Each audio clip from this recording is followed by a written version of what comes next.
Buongiorno, benvenuti al nostro Focus TG. Siamo in diretta anche oggi in onda per informarvi di quello che sta succedendo in Veneto. Notizia di servizio: fra una manciata di minuti saremo collegati con non la sede della Protezione Civile di Marghera, ma con Palazzo Balbi, sede del governo regionale del Veneto, per una conferenza stampa in diretta di Luca Zaia. I nostri operatori, i nostri giornalisti sono già sul posto, fra poco ci collegheremo e ci verrà spiegato il motivo di questo incontro con la stampa. Quindi dalle 12, poco prima delle 12, lunga intervista al governatore Luca Zaia, dichiarazioni che riguarderanno di sicuro, vista la situazione, anche l'emergenza coronavirus, ma il fatto che si parli di un post giunta vuol dire che insomma il Veneto, che non si è mai fermato, veramente ricomincia a marciare su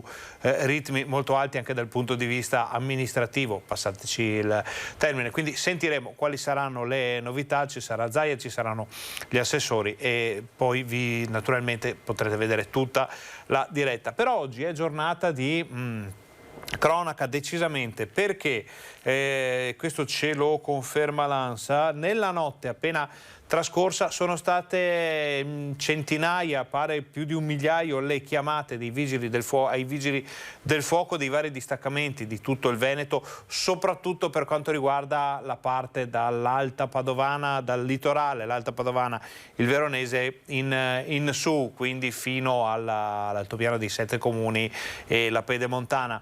C'è stato un fortunale davvero importante che ha creato, se non danni, perché comunque i danni sono ancora in via di valutazione, però parecchi problemi: tanti alberi caduti, strade allagate, auto distrutte, c'è stata grandine, c'è stato forte vento e ci dicono che i vigili del fuoco sono stati contattati, diciamo, migliaia di chiamate per 500 interventi che sono già stati conclusi. Ne restano circa 150-200 ancora da sistemare. Si tratta nella maggior parte dei casi di alberi che sono crollati sulla sede stradale. Le nostre truppe, i nostri giornalisti, i nostri operatori sono già sul campo. Ci viene segnalato ad esempio una situazione molto particolare che poi vedremo in modo dettagliato a Tezze sul Brenta, nel Bassanese, dove il maltempo ha devastato il tendone, il capannone della sagra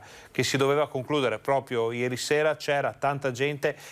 Non abbiamo ancora informazioni sui danni causati, non ci sono feriti, questo è importante, ve lo possiamo già annunciare, e fra poco potremo anche farvi vedere le immagini. Anzi, ci sa che qualcosa abbiamo anche già da farvi vedere per quanto riguarda questo danno.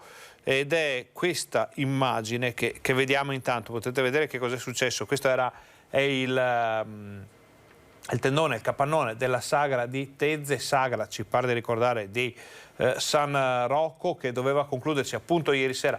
Avevano anche deciso gli organizzatori di non fare i fuochi e di utilizzare i soldi che avrebbero usato per lo spettacolo pirotecnico per darli in beneficenza. Invece è plausibile che si debba rivedere un po' tutto l'assetto economico-finanziario della faccenda, visto il danno che è stato causato. Ma non c'è solo questa situazione in Veneto. Adesso, prima di andare a collegarci con Venezia, vediamo un servizio, anzi vediamo già il servizio. Chiedo alla regia, Renzo Rigone e Alessandro Costacurti in regia, di farci vedere il servizio che la redazione di Padova ha già preparato con i danni del maltempo: vento, pioggia, fulmini, blackout elettrico per centinaia di famiglie. Parliamo di Alta Padovana.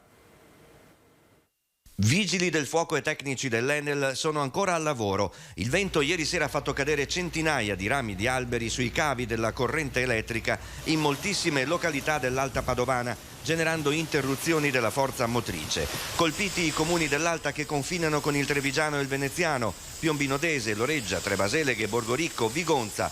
Più a ovest, Campo San Piero, San Giorgio delle Pertiche, Piazzola, Campodoro, Villafranca Padovana, Limena. Molte famiglie sono rimaste senza energia elettrica per tutta la notte, alcune lo sono ancora. Tantissime le squadre dell'Enel al lavoro, insieme ai vigili del fuoco, chiamati in circa 60 interventi, alcuni dei quali ancora in corso. Impressionante come il vento abbia portato via questa copertura a Limena in via Matteotti, ma sono volati soprattutto arredi da giardino, tettoie, tegole, ma anche lampioni e pali stradali. Sottopassi allagati tra Loreggia, Trebaseleghe e Piombino Dese. Non si registrano feriti. Ci fanno sapere invece che almeno a una mezz'ora fa non era ancora stato risolto il blackout che interessava moltissime famiglie nell'Alta Padovana, nella zona di San Giorgio in Bosco. Sapremo essere più precisi nel corso della nostra informazione. Allora, noi siamo ancora in attesa di collegarci con Venezia e restiamo a Padova e apriamo una breve parentesi perché c'è una bufera in corso, bufera mediatica, ma non solo, in corso per una situazione che si è verificata in una farmacia della zona termale padovana, dove un cliente che ha chiesto di poter stampare il Green Pass, come fanno tantissime persone in questo periodo, si è visto addebitare un costo di 4 euro nello scontrino. Naturalmente poi lo scontrino è finito sui social, ne è nato un polverone. Sono però tanti i farmacisti che dicono non possiamo diventare una copisteria. Sono tante le persone che dicono sì, ma non abbiamo nessun altro a cui fare riferimento. Come sempre la verità forse sta nel mezzo, o comunque va cercata una nuova soluzione per risolvere un problema che riguarda davvero tantissime persone e tantissime attività. Vediamo il servizio. Ha fatto pagare 4 euro la stampa del Green Pass a un cliente ed è scoppiata la bufera. Protagonista una farmacista di Montegrotto Terme. L'intestatario del certificato Covid-free ha postato lo scontrino sui social denunciando il fatto, perché le informazioni generali dicono che le farmacie dovrebbero stamparlo gratuitamente. La farmacista si è scusata, ma si è detta esasperata per il continuo via vai di persone e perché la farmacia negli ultimi tempi, proprio a causa delle nuove direttive sul Green Pass, si sarebbe trasformata in una copisteria. La titolare ha anche spiegato che è stato chiesto un contributo a chi avrebbe potuto stampare il Green Pass da solo e non, per esempio, agli anziani. Comunque non li stamperemo più, ha detto la farmacista.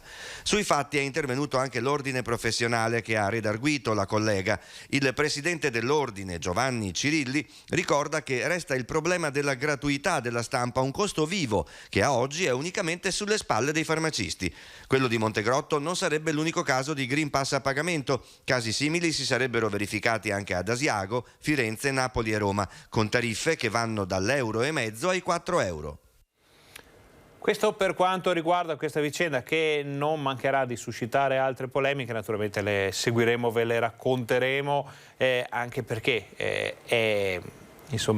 ci sta lo sfogo da parte del farmacista della farmacista che è stata poi ripresa dall'associazione di categoria, dall'ordine dei farmacisti anche, scusateci, anzi non sappiamo, non abbiamo contezza di questo, poi vediamo. Comunque ci sono litigi grossi in corso, cerchiamo di capirne di più. Noi non siamo ancora collegati con Venezia, dovrebbe arrivare fra pochi istanti il collegamento. Chiedo in regia se abbiamo novità per quanto riguarda il collegamento con la sede di Palazzo Balbi per la conferenza stampa di Luca Zaia, ma al momento non c'è ancora niente. Allora, c'è una novità drammatica, come se ce ne fosse il bisogno, per quanto riguarda l'omicidio avvenuto ieri a Marano. Siamo fra Marano e Malo, perché il presunto omicida, naturalmente è tutto ancora in via di definizione, era stato interrogato ieri. Una persona era stata fermata, portata in tribunale, interrogata, poi portata in carcere per eventuali altri interrogatori. Ebbene, il presunto colpevole si è tolto la vita questa notte. Non si sa ancora niente, sappiamo solo che c'è questa incredibile notizia che riguarda questo fatto drammatico. Ne sapremo di più nel corso della nostra informazione. La nostra redazione si sta già informando su quello che è possibile sapere, però a questo punto facciamo una Facciamo un rapido riassunto di quello che era successo ieri con il servizio sull'omicidio di Marano, preparato proprio ieri dalla nostra redazione Berica. Chiedo alla regia se abbiamo già pronto il servizio, che lo facciamo vedere ai nostri telespettatori.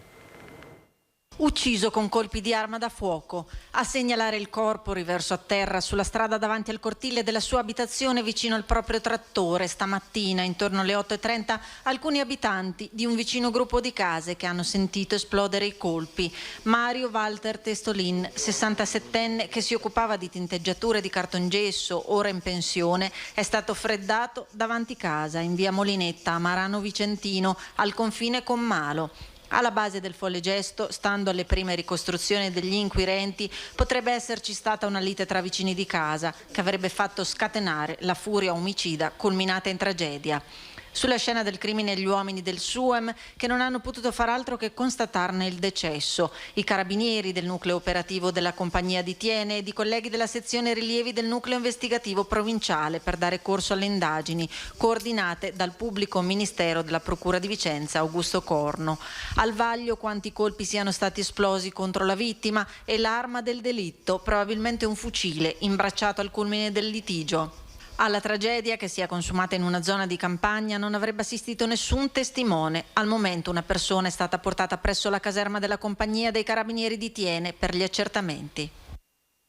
Abbiamo già avuto modo di parlare con il primo cittadino di Marano che era fuori città, è rientrato d'urgenza per verificare la situazione. Siamo riusciti ad avere una dichiarazione da parte sua. È successo un atto orribile, sconvolgente, siamo tutti molto scossi e sono chiaramente cose che non vorremmo mai dover affrontare, commentare, però ecco, di fatto c'è che una vita è stata brutalmente stroncata questa mattina e adesso ci sono delle indagini di rilievi in corso e saranno importanti, insomma, per fare almeno, insomma, il massimo della chiarezza su quello che è successo. Di sicuro la comunità è attonita, incredula, perché di certo non siamo abituati a questo tipo di brutale violenza. La comunità e l'amministrazione in questo momento si mette a disposizione, insomma, per recare conforto alle persone, alle famiglie in realtà sconvolte da questa tragedia. Ribadiamo, per chi si fosse messo all'ascolto solamente in questo momento, che il presunto omicida, questo ce lo dice anche l'ANSA, un'ANSA appena arrivata in redazione, il presunto omicida del 67enne Mario Walter Testolin si è tolto la vita in carcere a Vicenza. La notizia è trapelata nella mattinata di oggi. Per capire i dettagli di quanto accaduto hanno eseguito un sopralluogo all'interno del carcere San Pio X i carabinieri del nucleo investigativo di Vicenza e il PM di turno. La persona che era stata fermata nella serata di ieri dopo un lunghissimo interrogatorio era stata condotta nella casa circondariale di Vicenza. Secondo le ricostruzioni, al termine di una lite, questo riguarda quello che era avvenuto al mattino, nella mattinata appunto di lunedì a Marano Vicentino, avrebbe esploso 2 colpi con un fucile rudimentale da lui stesso costruito. L'arma è stata ritrovata a poca distanza dal luogo dell'omicidio. La persona fermata, che si è poi tolta la vita in carcere, avrebbe confermato di avere agito in preda all'ira al termine dell'ennesimo litigio. Pare infatti che i rapporti tra vicini fossero davvero tesissimi da molto tempo e cerchiamo di capire. C'è la nostra Luisa Bertini a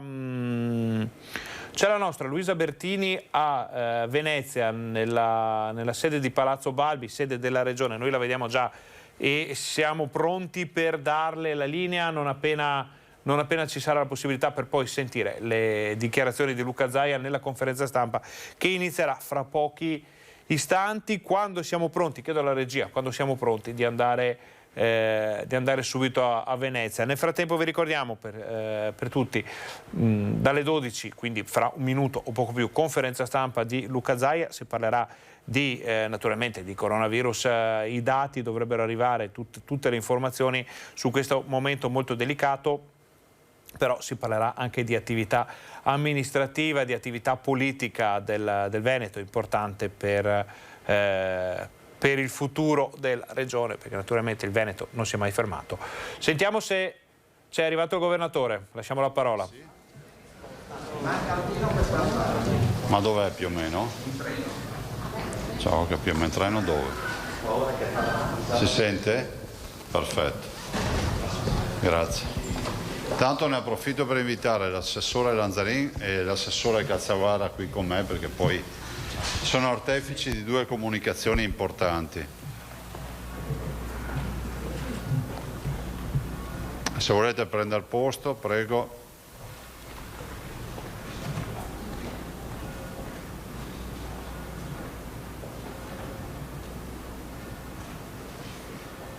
A posto, mezzogiorno, no? Quindi grazie e buongiorno a tutti. Grazie per essere qui. Come vedete, la Regione non va in ferie neanche a Ferragosto o nei giorni successivi a Ferragosto. No, mi piace ricordare oggi che intanto vi abbiamo chiesto la cortesia di essere presenti, ma penso a ragion veduta, perché abbiamo due importanti comunicazioni. Da un lato un lavoro poderoso fatto ovviamente con il bilancio dell'assessore Cazzavara, ringrazio per suo tramite anche il dottor Masullo e tutta la squadra del bilancio, perché oggi la Giunta regionale ha approvato il bilancio. 16 miliardi, oltre 16 miliardi di bilancio, fra l'altro con una tempistica assolutamente super, diciamo, efficiente, visto e considerato che penso che siamo in assoluto i primi in Italia ad approvare il bilancio e saremmo anche i primi a portarlo in Consiglio regionale, e quindi si auspica che l'approvazione avvenga considerando tutte le tempistiche alla volta di fine ottobre, primi di novembre. Detto questo, a me interessa, prima di passare la parola dopo all'assessore Cazzavara, dirvi solo un paio di robe su questo bilancio. Bilancio insomma che fa uscire la Regione, se si può usare questo termine uscire, diciamo fa transitare la Regione per questa crisi, questo incubo che è il Covid, che lascia sul terreno, adesso stiamo facendo i conti, più di €1 miliardo di spese. E siamo ancora l'unica regione in Italia dove non si pagano tasse regionali, ovvero noi annualmente non preleviamo dalle tasche dei veneti, in maniera virtuale vi faccio questo conto, cioè il nostro potenziale di prelevamento è di circa €1.179 milioni di tasse all'anno. Moltiplicate 1.179 per gli 11 anni di amministrazione, vedete quello che comunque non si è prelevato, che sono più di 12 miliardi di euro. Quindi se qualcuno ti chiede ma cosa ha fatto la Regione per l'economia, ha lasciato 12 miliardi al sistema economico delle famiglie, delle imprese e sociale.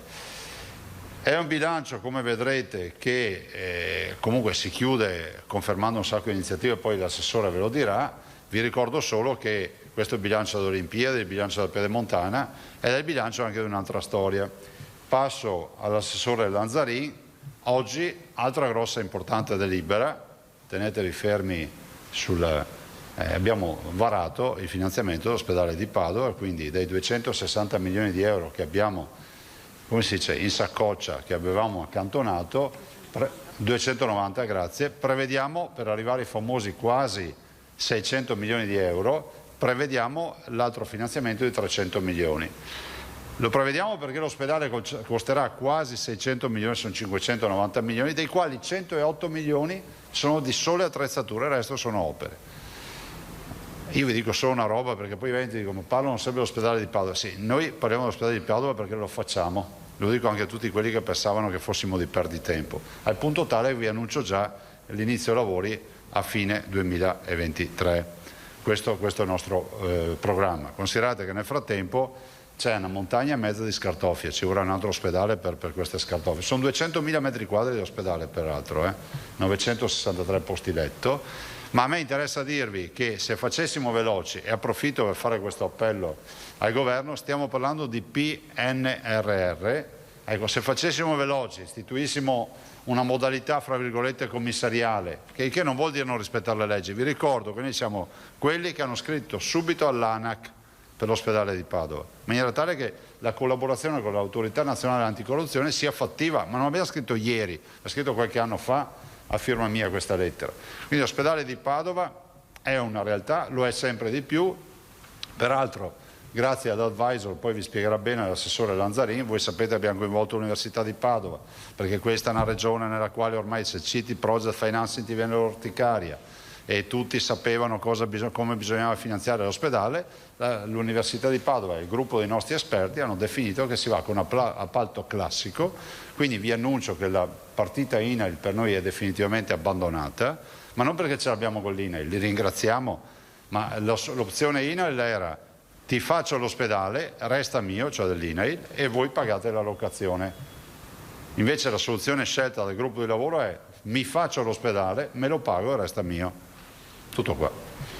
Ci sarà ovviamente BEI di mezzo, la Banca Europea degli Investimenti. Insomma, noi nell'anno di Covid, nei 18 mesi di Covid abbiamo lavorato, quindi ringrazio anche qui tutto il settore della sanità e tutti coloro che hanno lavorato, perché anche questo è un progetto che arriva oggi perché si è lavorato durante il Covid. E non aggiungo altro, per noi è una bella giornata, cioè il bilancio da un lato, la sanità dall'altro, direi che va a completare anche questa settimana ferragostana, ma prima di fine settimana avremo altre novità. Vi dico per chiudere, perché poi è una consuetudine, i dati del bollettino. Noi abbiamo 244 ricoverati, che sono esattamente 23 in più rispetto a ieri, che non è una passeggiata, dei quali 206 sono in area non critica e 38 in area di terapia intensiva, siamo a più 3 in terapia intensiva. Totale di positivi sono 422 su 42.626 tamponi. Noi siamo ancora la prima regione d'Italia per tamponi. Incidenza dei 422 sui 42.626 tamponi 0,99, cioè quasi l'1%, lo si vede anche a occhio. E stiamo ancora ricoverando almeno il 75% di persone che non sono vaccinate. Allora qualcuno mi dice: ma perché dici sempre queste robe? Perché se funziona così la matematica non è un'opinione, dovrei prendere i numeri e ridurli del 75% o no?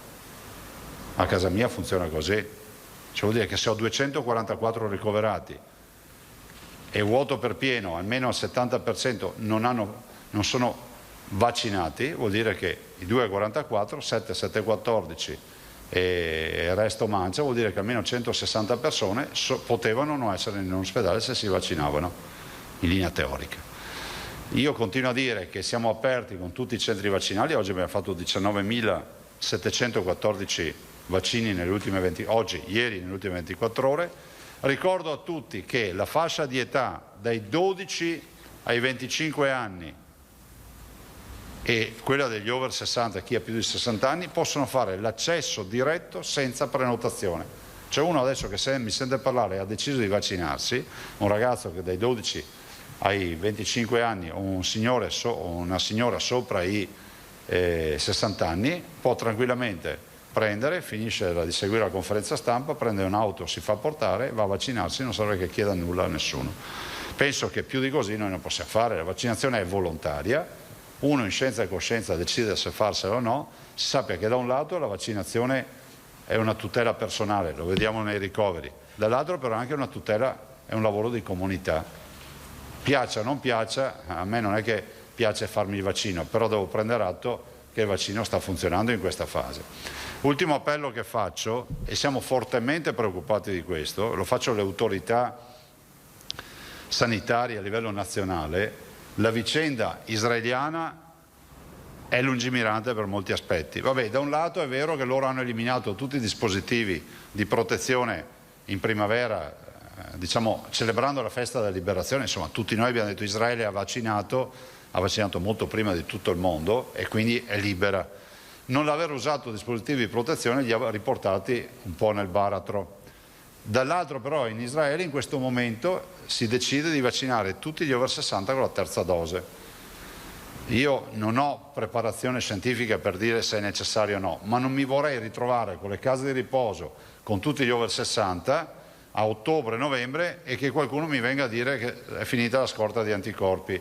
Allora si faccia qualcosa, noi ci stiamo muovendo cercando di capire se possiamo fare un prelievo del sangue, se è indicativo, se può essere sufficiente per capire se uno ha gli anticorpi o no, Anche qui gli esperti dicono sì, li trovi, ma non sai qual è il livello dell'asticella per dire è salvo oppure no. Poi c'è l'immunità cellulare che non riusciamo a misurare.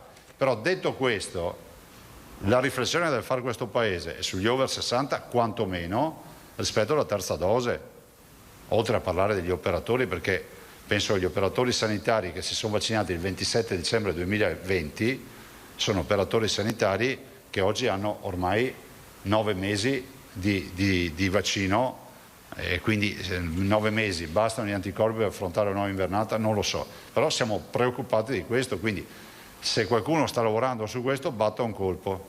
Non è la promozione della terza dose, è la promozione di una tutela rispetto ai nostri anziani.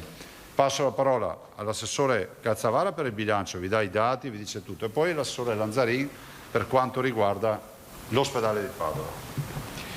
Grazie, buongiorno a tutti, mi associo anch'io ai ringraziamenti alla struttura del bilancio, ma un po' a tutti gli assessorati che nel corso di questi 15 giorni di agosto hanno lavorato per produrre numeri, per produrre proiezioni di quello che sarà il bilancio 2022-2024, un bilancio che è coerente rispetto alla programmazione degli ultimi 11 anni e che è coerente rispetto ad alcuni temi che abbiamo sviluppato nel corso dell'ultima legislatura, la 10ª, in particolar modo la strategia sullo sviluppo sostenibile, il programma di governo 2025, che è il programma del Presidente Zaia con il quale si è presentato alle elezioni, e naturalmente stiamo cercando di capire poi come questo bilancio dovrà relazionarsi col Piano Nazionale per la Ripresa e Resilienza, di cui non abbiamo al momento ancora notizie certe sul rapporto che ci sarà tra la Regione del Veneto e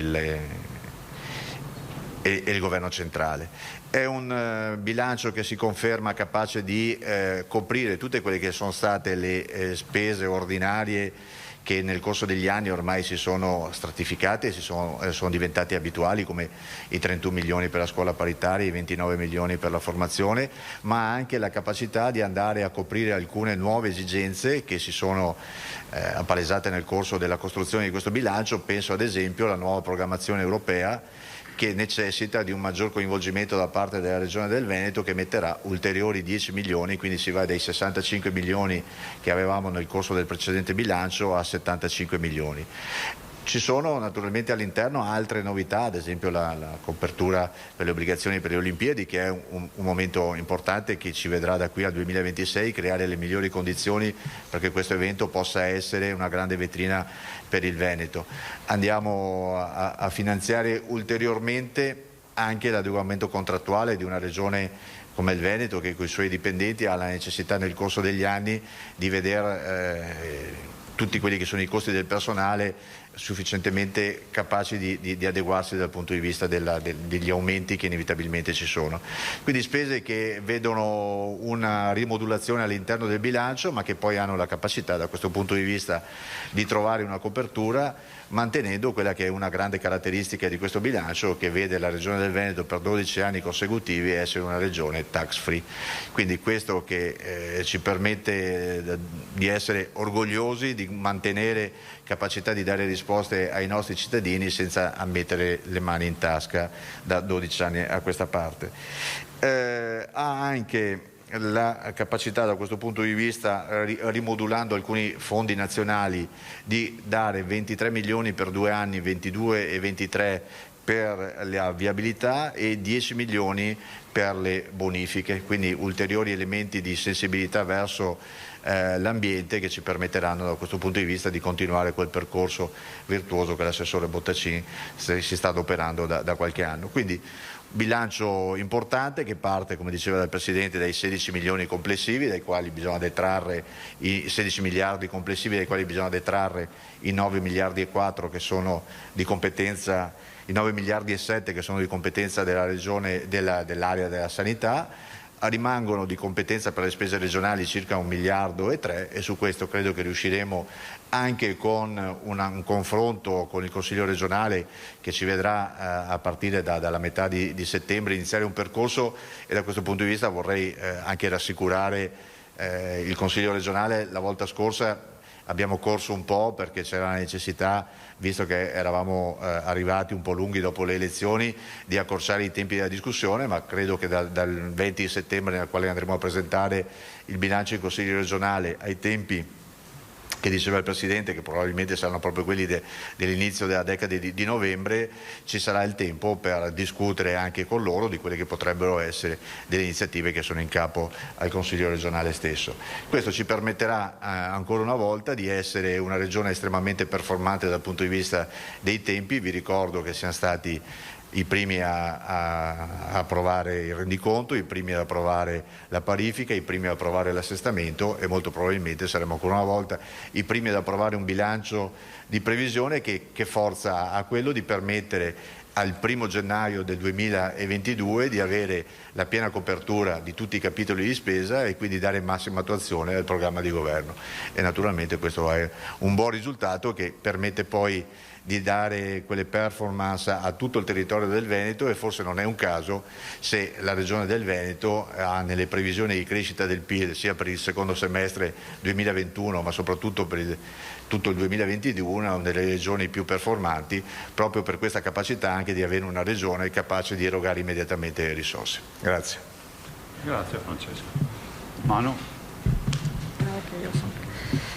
Allora, come diceva il Presidente, abbiamo approvato una delibera importante, credo anche abbiamo approvato una delibera importante e anche storica, nel senso che andiamo a recepire lo studio di prefattibilità per quanto riguarda la realizzazione del nuovo ospedale di Padova Est San Lazzaro e anche la tipologia di pagamento con cui questo ospedale verrà finanziato. Voi sapete c'è stata tutta una serie di procedure dalla firma dei primi accordi dal 2017 in poi fino agli ultimi mesi del 2021 che hanno previsto appunto che sia depositato lo studio di prefattibilità. Lo studio di prefattibilità che individua quanto viene a costare questo ospedale, come diceva il Presidente è un ospedale di 963 posti più 50 posti extra regione, il costo complessivo è di 590 milioni, risorse finanziarie a disposizione dell'ente quindi che abbiamo trovato e che riusciamo a mettere a disposizione sono 290 milioni, per la quota rimanente, ossia i 300 milioni, andremo appunto con la modalità dell'appalto e quindi con l'indebitamento. Siamo arrivati a questa modalità con diversi passaggi che hanno visto appunto l'individuazione tramite l'Università di Padova, i professori appunto che hanno redatto una relazione economico-finanziaria, che hanno analizzato le 3 tipologie di finanziamento che potevano essere possibili. L'INAIL, come diceva il Presidente, che era la tipologia che avevamo finora sempre parlato, la tipologia appunto dell'appalto con finanziamento proprio oppure con indebitamento e quella del partenariato. I professori dell'Università di Padova hanno alla fine ritenuto più conveniente la modalità dell'appalto con autofinanziamento o indebitamento e da qui quindi recepiamo oggi quell'avvio appunto di questa procedura. Nel frattempo voi sapete che si sono aperte la procedura per quanto riguarda la progettazione fatta dall'azienda ospedaliera di Padova, sono arrivate 8 gruppi hanno partecipato per quanto riguarda la progettazione, le analisi sono al vaglio dell'ANAC, come diceva il Presidente, perché abbiamo previsto i passaggi in massima trasparenza di quanto riguarda tutta l'opera. Per quanto riguarda appunto l'inizio appunto del finanziamento, prevediamo di iniziare con la chiusura delle progettazioni varie fine 2023, inizio 2024. Sì, c'è la gara che faremo per... Chiaramente, allora, fatti i passaggi con la delibera di oggi, con l'approvazione del bilancio, poi attueremo le varie procedure che sono quelle appunto della gara anche per recepire quella sarà la migliore offerta, le migliori condizioni per quanto riguarda questo finanziamento di 300 milioni. Ci potete scrivere con certezza che facciamo fine 2023? Inizio 2024. Sì, lì tireremo per farlo per fine anno questo inizio lavori. È realtà l'ospedale perché non si torna più indietro. Se avete domande prego, dite anche a chi le volete fare.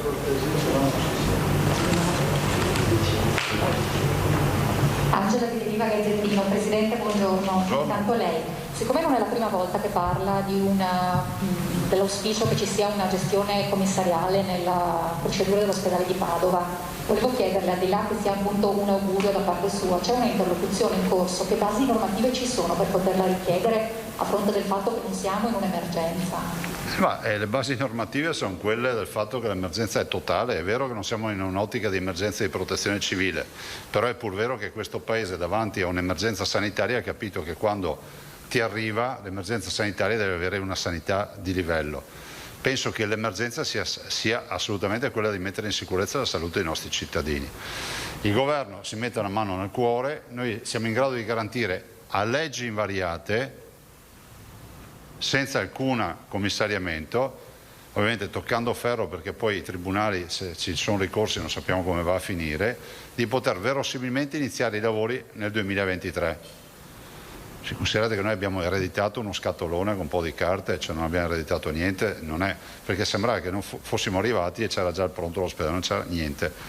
E quindi alla luce di questo, se ci fosse una visione di incarico commissariale, cioè non necessariamente il Presidente della Regione, è una figura diciamo di indiscussa moralità e rettitudine, e magari anche che abbia alta preparazione giuridica, non sarebbe male. Potrebbe essere addirittura che lo affidassimo alla stazione appaltante, penso che direttamente l'azienda ospedaliera potrebbe farlo e poi si avvarrà di un professionista, ma insomma non è il problema, non è chi, ma è come. Noi possiamo tranquillamente, per darvi una dimensione, gli 8 anni che poi diventeranno 10 per avere le chiavi in mano col primo paziente dentro, penso che verosimilmente li possiamo quantomeno dimezzare. Guardate, andate a vedere i cantieri di Vaia. Vaia abbiamo investito in 3 annualità 1 miliardo di euro. L'escavazione del lago di Alleghe, il Serraglio di Sottoguda, fra l'altro adesso è fermo il cantiere ma riprenderà, l'Esbosco, il portar via 100.000 ettari di tronchi, cioè tutto quello che è accaduto, le piste ciclabili, i sentieri di montagna, insomma, 1 miliardo di euro in 3 anni, ma con una gestione commissariale e ovviamente con tutti i controlli del caso. Cioè, continuo a dire che questo non può essere un paese che si suicida pensando che dietro ad ogni carriola di Malta ci sia un ladro. Non ne veniamo più fuori, adesso saranno contenti tutti quelli che ce l'hanno col project financing, ma cioè, non è che è lo strumento che rende l'uomo ladro. Il ladro è ladro, appunto, gli puoi dare quello che vuoi, ruba anche in chiesa l'elemosina, non è che il project financing serve per rubare, tutti gli altri strumenti no. Quindi adesso avremo un soggetto, diciamo, una modalità giuridica che non è il project financing e vedremo di gestire anche questo. La nostra collaborazione con ANAC peraltro ci dà la tranquillità di tutta una serie di procedure che dovremo fare, non ultima quella delle infiltrazioni criminose, perché capite con un appalto da 600 milioni di euro più qualche spicciolo, cioè è inevitabile che tutto il mondo accenda i riflettori su Padova. Però insomma noi siamo fiduciosi e andiamo avanti. Abbiamo fatto la Pedemontana Veneta, 2 miliardi 258 milioni di euro, affronteremo anche questo. 2 chiarimenti veloci, se posso, i 2 assessori, completando con l'ospedale di Padova, assessore Lazzarin, lei parlava di 8 gruppi che stanno partecipando alla gara, mi pare di capire, per l'affidamento della progettazione. Si sa se sono italiani, stranieri, veneti? No, perché non sappiamo nulla, perché sono al vaglio appunto, prima di iniziare con l'apertura delle offerte, sono al vaglio appunto dell'autorità che deve dare comunque un parere finale, quindi l'ANA, come diceva il Presidente. Ok. Mentre l'assessore Calzavara volevo chiedere in materia di bilancio, la libera disponibilità degli assessori è stata sempre più sottile come consistenza negli anni, proprio perché il bilancio ha dovuto dare priorità ad altro. Quest'anno si verifica ancora questo fenomeno o hanno un po' di tesoretto? No, è rimasto quello del 2021. È rimasto quello del 2021 e adesso c'è un periodo nel quale dobbiamo cercare di sistemare alcune cifre, però essenzialmente la cifra è rimasta lo stesso perché si è più lavorato sul tema delle entrate. E sempre sull'ospedale di Padova, Martina Zambon del Corriere del Veneto, volevo capire meglio che passaggi ci sono adesso che si è optato per l'appalto con fondi proprio indebitamento. Il Presidente parlava poco fa della BEI, immagino con l'indebitamento. Quali sono i passaggi tecnici per arrivare a individuare la somma che manca e che tempi potrebbero avere? Allora, i passaggi tecnici sono quelli appunto di indire una gara e cercare di portare a casa le migliori condizioni. Chiaramente prima noi avremo l'approvazione del bilancio, quindi andremo con l'approvazione del bilancio perché ci saranno degli articoli del collegato che prevedono appunto la copertura e quindi l'autorizzazione all'indebitamento per 300.000 euro. 300 milioni, scusate. C'è da spiegare una roba, resta pure qua. Rispetto a BEI, non è BEI ha fatto, noi conosciamo le condizioni perché BEI è un'istituzione. Noi comunque facciamo la gara, perché se c'è l'istituto, la banca di credito cooperativo evito di citarne una, o il gruppo delle banche di credito cooperativo, o una banca che dice io voglio far meglio della BEI, perché i dati BEI li conoscono tutti, ben venga, cioè non è qui. Noi dobbiamo spendere il minimo possibile. Se uno vuole anche regalarceli i soldi, meglio ancora, non lo escluderei. Quindi noi prevediamo di per inizio dell'anno prossimo, quindi a gennaio, bandire questa gara per poi poterla aggiudicare, insomma alle migliori condizioni, come diceva il Presidente, per settembre circa. Ok ragazzi?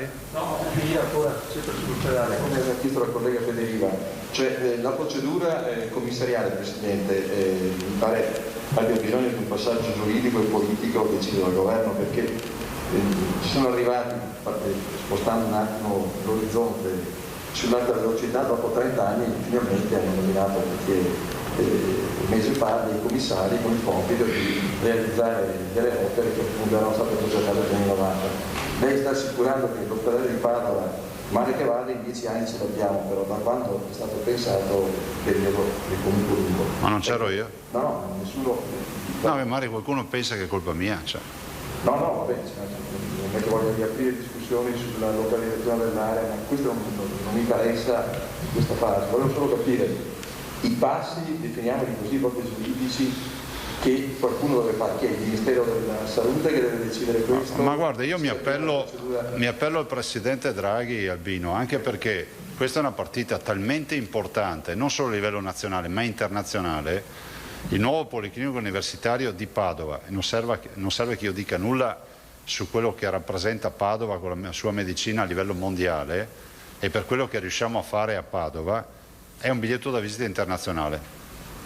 Quindi capite che sono quelle operazioni che vanno oltre il confine della città, della provincia, del Veneto, dell'Italia, ma sono, fra l'altro voglio ricordarvi che dal 2015 in Europa è prevista la mobilità sanitaria, quindi qualsiasi cittadino europeo si va a curare in un altro paese europeo e il suo paese paga il conto. Quindi noi dobbiamo mettere in piedi anche una infrastruttura sanitaria, 53 posti hanno questa destinazione, che sia anche attrattiva. Cioè noi non possiamo permetterci di perdere veneti che vadano in giro per il mondo, in giro per l'Europa a curarsi, ma soprattutto dobbiamo essere attrattivi anche nei confronti degli stranieri. Insomma, l'ospedale di Padova non è solo sanità, diventa il totem di quello che è un paese che si fa rispettare a livello internazionale. Facciamolo velocemente, noi riusciamo a farlo, però dico non ha nessun senso avere una Ferrari del genere e non valorizzarla nei tempi che dovrebbero essere quelli più ragionevoli, no? Considerate che sarà un ospedale moderno, un ospedale dove ci saranno le nuove tecnologie, l'intelligenza artificiale, un ospedale dove i letti sono tutti ad alta specializzazione, cioè un ospedale che noi non abbiamo ancora visto, cioè non è che vi posso dire sarà come quell'ospedale che abbiamo già, rispetto a quello che c'è oggi in Italia e in Europa è sicuramente un ospedale che sarà molto più innovativo. Appunto, se è possibile entrare un po' più nel dettaglio dell'investimento, 590 milioni, ci può dire qual è la parte? 108 di tecnologie, sì, appunto, qual è la parte delle tecnologie? 108 di tecnologie, per differenza ci sono 481 sono di infrastruttura, cioè di muri, insomma, sono 193.000 metri quadri, io avevo detto 200.000 prima, 200.000 metri quadri, dai, faremo 7.000 metri quadri in più per fare il conto tondo. Ovviamente la viabilità non è compresa dentro questo... No, ma ci sta lavorando la vicepresidente De Berti, perché lì il tavolo è un tavolo anche lì molto complesso, perché c'è CAV, perché comunque CAV ha delle competenze rispetto a questo. C'è dentro il comune di Padova, perché c'è tutto il tema del tram e delle interconnessioni con la città. Vi ricordo che Padova, per il progetto che noi abbiamo sposato, ecco, questo dimentichiamo sempre di dirlo, prevede i 2 poli ospedalieri, il vecchio policlinico riqualificato, Parco delle Mura, demolizioni, quello che sapete, e dall'altro il nuovo policlinico nei 50 ettari di Padova Est. Lo dico a quelli che perdono tempo incazzate, perché sapete abbiamo scoperto, abbiamo un popolo di perditempo, che sono quelli che tutto il giorno dicono guardate gli orari, negli orari in cui scrivono, uno dice ma sto qua non lavora, guardate gli orari. Informo che a questo popolo i 50 ettari non ce li siamo andati a comprare da qualcuno che poi ci ha dato la provvigione, ce li hanno regalati, magari abbiamo preso la provvigione anche per il regalo, no, però ce li hanno regalati. Mi ricordo, leggevo il blog del Gazzettino mesi fa, e c'era l'annuncio dello studio di fattibilità. Cioè, ce ne fosse stato uno che ha detto finalmente avremo un ospedale internazionale, cioè quello più benevolo ha detto chissà quanti sprechi ci sono, quello più cattivo c'ha tangenti, robe, casini. Cioè, cerchiamo anche di essere un minimo un pochettino comunità davanti a una roba così che è eccezionale. Ecco, per finire, resta la pediatria nuova a Padova. Sì, noi andiamo avanti lì. Ormai. Sì, il dottor Dalben insomma, sta portando avanti, stavo dicendo ha mandato, ma non serve dar mandati al dottor Dalben. Dalben sa fare il suo mestiere e va avanti anche con questa partita. 719 posti letto rimangono. Sì, in quello, giustamente ricorda l'assessore che sa meglio i numeri di me, 719 posti letto nel vecchio policlinico restano. Certo. 963 in quello. 963 in questo, più 50, quanti sono? 50, quindi andiamo a un totale di 1732 posti. Cioè, Padova quanti scusa? 1732. Padova diventa di fatto la cittadella della sanità per antonomasia a livello internazionale. Bene, visto che lei ha citato il Presidente Draghi, che gli avete mandato la settimana scorsa la ZLS di Venezia, sì. C'è qualche... No, non ho novità, però siamo molto fiduciosi, insomma, nel senso che quello è un progetto che noi abbiamo seguito, che seguiamo, nel quale crediamo e penso, guardate, il Covid ha cambiato il modo anche di approcciarsi, no? La pubblica amministrazione, insomma, prima eravamo più tolleranti nelle tempistiche, oggi lo siamo di meno, abbiamo capito che il tempo è vita, no? Ce l'ha insegnato il Covid e penso che il Covid sia stato un grande sprone in questo Paese per rivedere anche le tempistiche, le modalità, le scartoffie, insomma bisogna correre e sull'ospedale di Padova e anche sulla zona economica speciale direi che si deve correre. Ok? Basta? Buon lavoro ragazzi, grazie. Probabilmente ci vediamo per un punto stampa a Marghera. Adesso non so se domani o dopodomani, forse avremo in casa. Ah scusate, ne approfitto. Avvocato? Gli facciamo togliere anche la mascherina un attimo. È il nuovo capo dell'avvocatura regionale, l'avvocato Giacomo Quarnetti. Se vuole fare un saluto. Buonasera a tutti, prenderò servizio dai primi di settembre, è un grande onore questo riconoscimento da parte della Regione di questo incarico. Spero di essere all'altezza dell'incarico che mi avete affidato. Sì, non era, mi scuso con l'avvocato, non era concordato, però l'ho visto qui tra il pubblico, ci siamo incontrati stamattina, ho voluto approfittare per presentarvelo e il vostro tramite che sia presentato ai Veneti. Grazie avvocato. Dovete fare qua ragazzi. Magari facciamo avere un curriculum dell'avvocato ai giornalisti. La conferenza stampa è finita, ma sappiamo che spesso Luca Zaia alla fine di questa parte della conferenza stampa incontra i giornalisti delle TV con le nostre telecamere e quindi stiamo per tenere d'occhio quello che potrebbe succedere nei prossimi minuti. Adesso comunque ve ne daremo informazione. Allora, nel frattempo Nel frattempo possiamo dirvi che sentiremo fra poco le nostre redazioni che stanno raccogliendo tutte le informazioni per quanto riguarda il maltempo di queste ultime ore. Abbiamo già anche le liste delle ondate di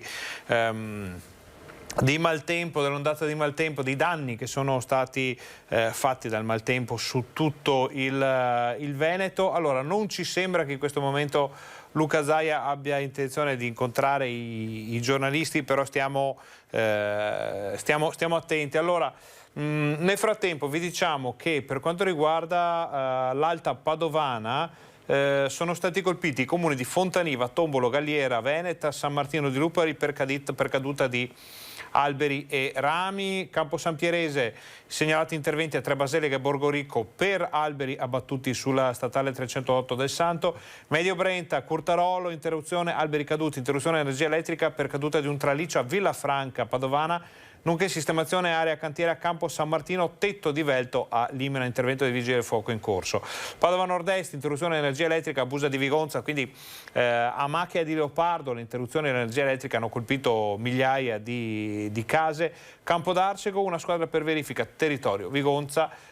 Padova Sud, pali linee telefoniche pericolanti. Questo è quello che ci dice la provincia di Padova. Allora, visto che stiamo aspettando ancora di capire se ci sarà questo punto stampa definitivo con i giornalisti, noi ascoltiamo l'intervento che abbiamo qui nel nostro computer, che ci ha mandato Vincenzo Gottardo, consigliere delegato alla protezione civile della provincia di Padova, per fare un po' il sunto di quello che è successo nel Padovano. Poi sentiremo i nostri giornalisti per tutte le altre informazioni. Chiedo alla regia di farcelo ascoltare. Le forti precipitazioni che hanno coinvolto gran parte della nostra provincia, soprattutto la zona alta della provincia di Padova, hanno arrecato gravi danni al territorio.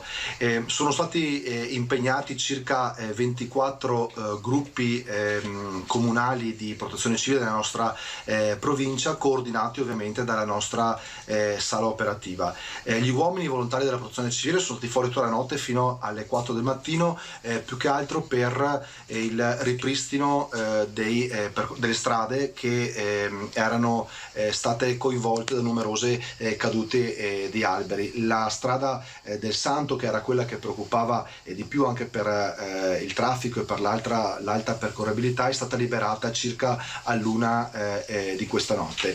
Il problema più grave è stato la mancanza di energia elettrica in molte parti della nostra provincia, e purtroppo, ahimè, alcune parti sono tuttora senza. Le squadre di protezione civile sono rientrate le ultime alle 4 del mattino e sono in corso anche in questo momento i contatti, sempre stati ovviamente, tra la sala operativa e l'Enel per il ripristino dell'energia elettrica. I danni sulla rete elettrica sono stati importanti, sono stati danni molto ingenti, tant'è vero che prima si è provveduto al ripristino della media tensione e solo questa mattina si è proceduto al ripristino della bassa tensione, che è in corso. Noi ci auguriamo che per le prime ore del pomeriggio le zone soprattutto del comune di Borgoricco e il comune di Campo San Piero, che sono quelle maggiormente colpite, possano riavere l'energia.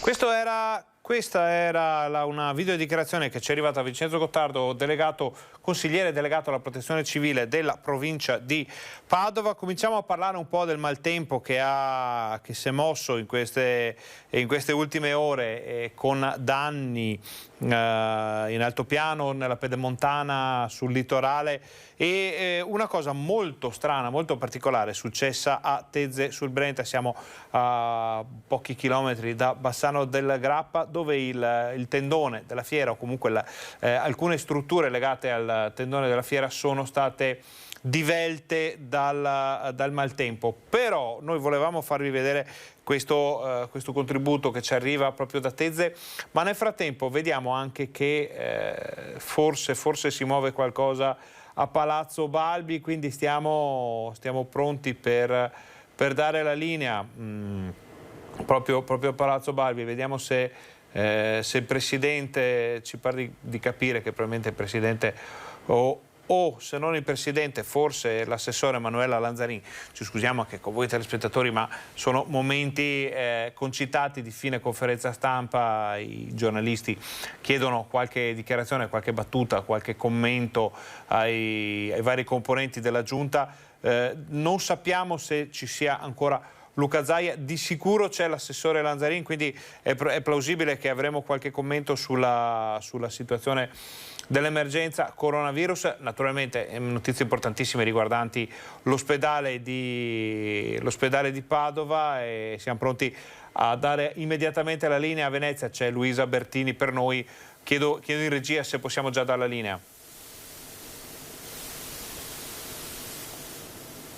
Derivano dalle schede ospedaliere che sono state approvate nel 2019 e prevedono i 2 poli per quanto riguarda appunto Padova, il nuovo polo, il nuovo ospedale appunto di cui stiamo parlando, Padova Est San Lazzaro, 963 posti più 50 posti per extraregione, e poi invece il polo legato al San Giustinaneo di 719 posti letto, per un totale quindi complessivo all'interno appunto di Padova di 1700 posti letto. Ecco, il Presidente Zaia l'ha definito un totem nell'ospedale di Padova. Sicuramente è un'opera importantissima che ha un livello non solo regionale ma nazionale e internazionale per l'importanza appunto dell'azienda ospedaliera di Padova, dell'Università di Padova, insomma, e di quella che sono oggi le alte specialità che ci sono. Con la realizzazione di questo ospedale, nuovo policlinico universitario, insomma, sappiamo insomma, che alziamo molto i livelli e che sarà un ospedale molto attrattivo. Ecco, adesso quali saranno le tappe anche per la PAL? Allora, oggi con questa delibera abbiamo approvato lo studio di prefattibilità che ha individuato l'importo appunto complessivo di questo ospedale. Parliamo solo dell'ospedale di Padova Est San Lazzaro, 590 milioni complessivamente, e le modalità di finanziamento. Le modalità di finanziamento che sono state considerate congrue e quelle quindi più da perseguire da parte dei professori dell'Università di Padova, che hanno avuto l'incarico appunto di un'analisi economico-finanziaria, quella dell'appalto con finanziamento o autofinanziamento. Oggi in Regione Veneto sono disponibili 290 milioni già disponibili, quindi ci sarà un finanziamento per quanto riguarda appunto i mancanti 300 milioni che verranno quindi poi tramite una gara recepiti alle migliori condizioni. Noi prevediamo, perché questa operazione è legata al bilancio di previsione 2022, quindi ad approvazione bilancio di previsione 2022 che inserirà questa partita e autorizzerà quindi ai 300 milioni di indebitamento, prevediamo poi di procedere con la gara per recepire le migliori condizioni e quindi di arrivare per settembre con chi darà le migliori condizioni per questi 300 milioni. I lavori sono previsti, di inizio lavori, insomma, nel frattempo ci saranno tutte le fasi di progettualità e di progettazione, sono previsti per fine 2022, fine 2023 e fine inizio 2024. Poi le tempistiche per la realizzazione, si parlava di una decina d'anni? Per la tempistica di realizzazione si parla di circa 8-10 anni, perché sappiamo, insomma, oltre ad essere un appalto e un'opera molto importante, sappiamo che purtroppo i laccioli della burocrazia a volte, insomma, impediscono anche una tempistica più accelerata, a meno che non ci siano corsie differenziate. Grazie. Grazie. Ma quando parlava di 5 anni, Dichiarazioni dell'assessore Lanzarin sul nuovo ospedale di Padova. Altri ospiti, dovrebbe esserci anche l'assessore Calzavara. Sentiamo per quanto riguarda il bilancio le sue dichiarazioni. Vediamo che i giornalisti riusciranno a strappare qualche dichiarazione anche a lui. Siamo a fare servizi sempre pronti per far sentire questa, insomma, giornata importante per quanto riguarda sia l'assetto finanziario, il bilancio della Regione, che una notizia di grandissimo rilievo per Padova. Un bilancio che in primis ha ancora questa forza di far sì che il Veneto sia l'unica regione in Italia a non applicare addizionali, quindi su un potenziale di 1.150 miliardi che lasciamo in tasca ai veneti permette di mantenere questa unicità in tutte le regioni a statuto ordinario, e dall'altra la capacità di continuare a finanziare quelle che sono le spese tradizionali che hanno mantenuto la qualità dei servizi nel Veneto, che fatto sì che dal punto di vista amministrativo il Veneto venga considerato una delle migliori regioni in Italia, forse non è a caso anche il consenso che il Presidente Zaia gode, proprio per la capacità di mantenere le capacità di coprire quelle spese che ormai fanno parte del vivere quotidiano dei veneti, e dall'altra tener conto anche che esistono nuove esigenze, ad esempio la nuova programmazione europea mette il Veneto nelle condizioni di avere più risorse, di aver bisogno di maggiori cofinanziamenti e quindi ulteriori 10 milioni messi a disposizione di questa partita, insieme ad altre cose che inevitabilmente nel corso degli anni si sono viste appalesarsi, come un adeguamento contrattuale piuttosto che le nuove spese legate alle Olimpiadi di Cortina, che saranno uno straordinario biglietto da visita per la nostra regione nel 2026. E quanto prevedono l'intervento? C'è un aumento del fondo per le obbligazioni nei confronti di 5 milioni di euro, quindi anno dopo anno questo fondo andrà ad aumentare, ma naturalmente anno dopo anno vedremo anche delle opere realizzate nel nostro territorio che faranno sì che questa perla delle Dolomiti sarà ancora più bella. Gli assessori avranno un tesoretto? Sì, si chiama così, ma essenzialmente è una spesa discrezionale che è così definita, ma che va a coprire quelle spese che dicevo prima. Non è che abbiano delle risorse che possono spendersi in iniziative che non rientrino in quello che è il programma del Presidente Zaia e quindi di quel programma di governo che è stato presentato nella prima sessione di bilancio di questa nuova legislatura e che vedrà nel corso di questi 5 anni confermare questo programma coerentemente con quelli che sono altri strumenti di programmazione, il documento di economia e finanza regionale e la strategia per lo sviluppo sostenibile. Queste 3 cose messe assieme fanno sì che questo tesoretto venga speso bene per i veneti. Poi c'è anche la partita del PNRR. Poi rimane questa partita che al momento ancora non è chiara, non si capisce quali saranno le risorse, quali saranno le modalità con cui il governo centrale si rapporterà con le regioni. Speriamo che da qui alla discussione in Consiglio regionale che avverrà nel mese di novembre si possa avere anche maggiore chiarezza di quelle che potrebbero essere risorse che in alcuni casi potrebbero liberare risorse all'interno del bilancio regionale e quindi vederle rimodulate attraverso nuove iniziative o potenziando alcuni capitoli che magari potrebbero essere ulteriormente arricchiti, uno su tutti quello della cultura. Il Covid invece insiste molto sulla sanità, cioè quanto incide la sanità rispetto al resto del bilancio?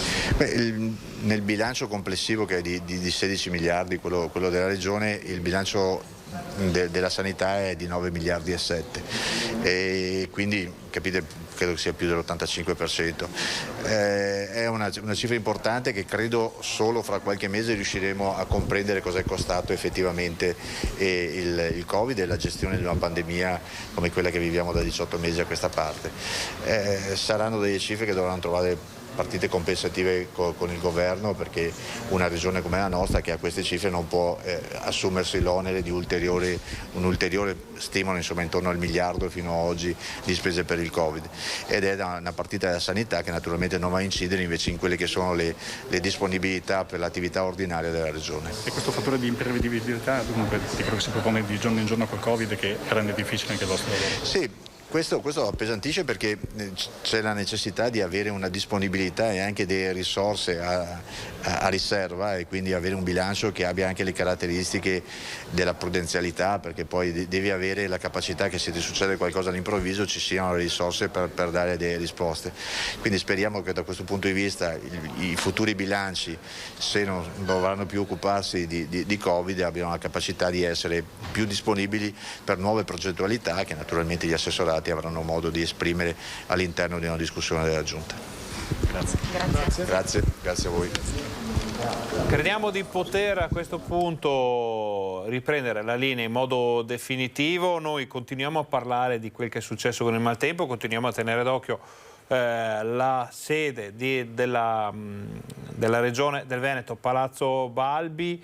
Non vediamo Luca Zaia nelle vicinanze, quindi stiamo pronti però, perché vediamo comunque l'ufficio stampa, lo staff della comunicazione di Zaia sempre nei dintorni. Sentiamo Luisa per la chiusura.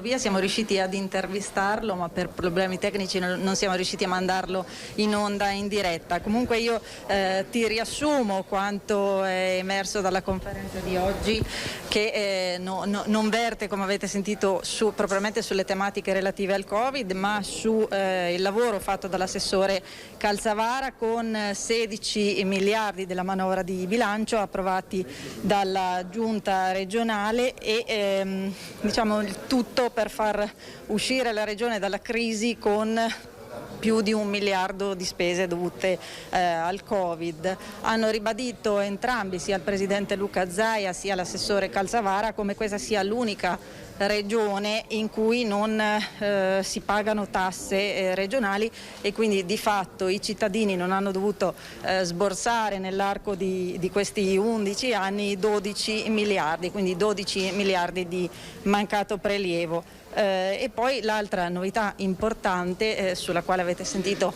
anche l'assessore Manuela Lanzarin è la delibera varata per l'ospedale di Padova, che costerà 600 milioni i costi totali dell'ospedale e ovviamente adesso è in corso la procedura per poi passare alla gara d'appalto, un appalto classico, l'ha definito così il presidente Zaia, quindi senza la partita dell'INAIL, è una formula, ripeto testualmente le parole, una soluzione che mi faccio all'ospedale da solo e resta a me, questo proprio per riassumerla in sostanza. Poi la conferenza è stata chiusa anche con il consueto punto sui dati dei contagi, quindi 244 i ricoverati, 23 in più rispetto a ieri, quindi aumentano i ricoveri, 206 in area non critica, 38 in terapia intensiva, quindi più 3 rispetto a ieri.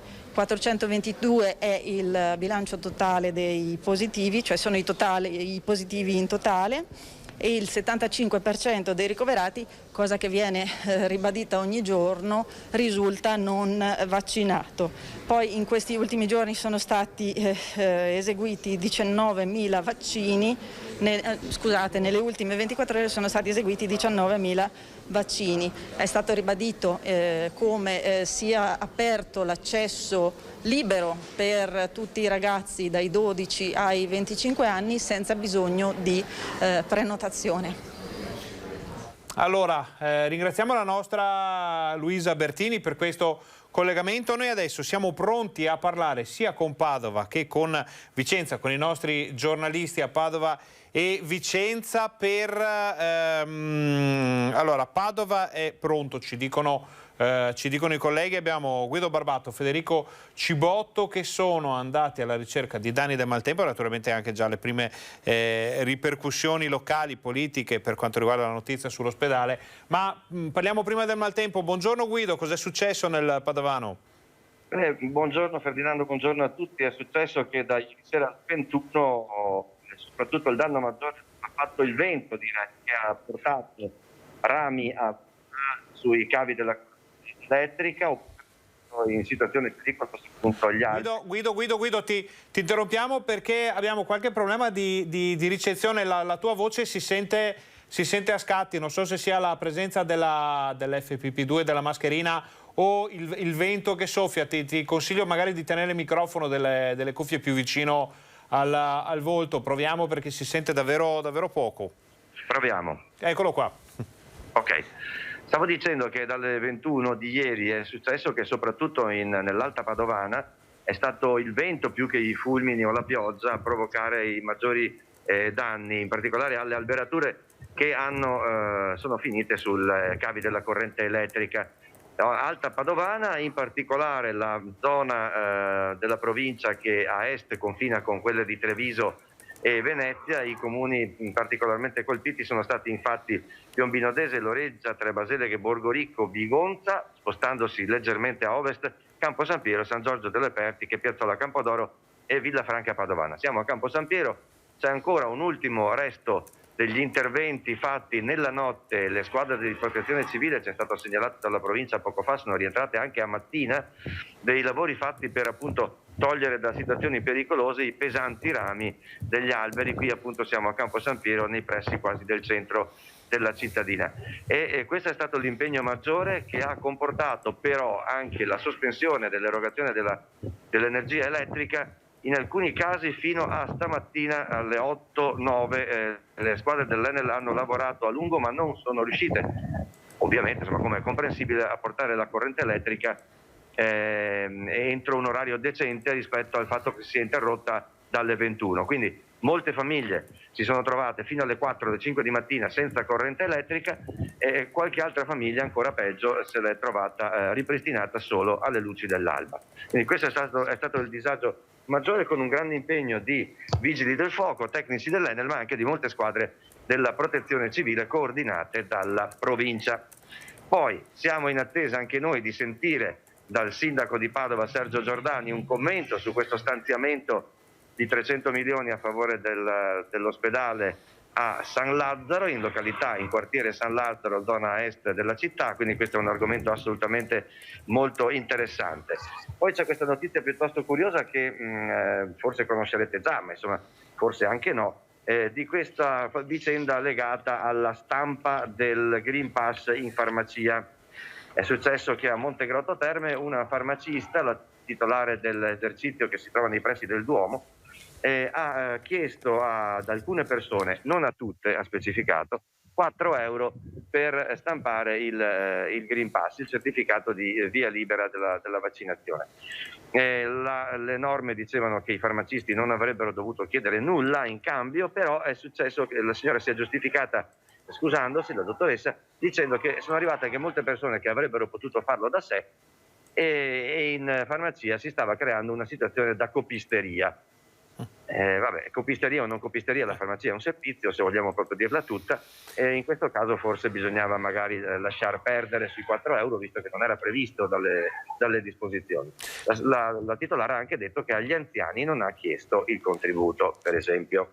Ci sono arrivati, Guido, abbiamo visto il servizio all'inizio del nostro telegiornale, quindi è il caso di riparlarne ora, perché naturalmente molte più persone si sono aggiunte poi nel seguito della nostra informazione. È uno di quei casi che aprono un dibattito anche serrato, come è giusto che sia. C'è chi si schiera con la farmacista, c'è chi si schiera con le persone che hanno invece bisogno di avere il Green Pass, di farselo stampare perché non hanno altre possibilità, e c'è chi ci dice, ecco, come sempre viene scaricato su qualcuno un problema che si poteva risolvere con un minimo di attenzione. Come sempre noi raccogliamo tutte le versioni, tutte le opinioni e le diamo nei nostri telegiornali. Guido, siamo in chiusura di collegamento. Allora, avevi altre notizie? Ho visto che stavi preparando un'altra nota per noi. No, per il momento stavo vedendo, ma la nota riguarda un po' la sindacale, ma ve ne parleremo eventualmente stasera. Allora, il resto lo vediamo nel nostro focus, nel nostro telegiornale di questa sera. Guido, prima di salutarti ti chiedo, non ci sono feriti naturalmente con l'ondata di maltempo di ieri sera? Ci risultano macchine danneggiate, qualche struttura un po' fatta a pezzi, qualche danno, ma nessun ferito?